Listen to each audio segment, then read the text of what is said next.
මේ හැමදේම හරි සරලයි. අපි තමා පටලගෙන තියෙන්නේ.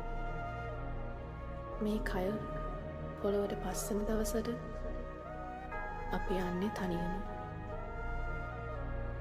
අපි ආදරය කරන හැමෝම දාලා තනියම. මේ විදිහට පේන්න, ඇහෙන්න, හිතන්න හම්බුන හිතින්. මැරෙන්න කලින් අපි ඉපදෙන්නේ ඇයි කියලා හිතලා බලන්න. නොදැන මේකෙන් කලියෙන්ම යන්න බලන්නේ නැතු.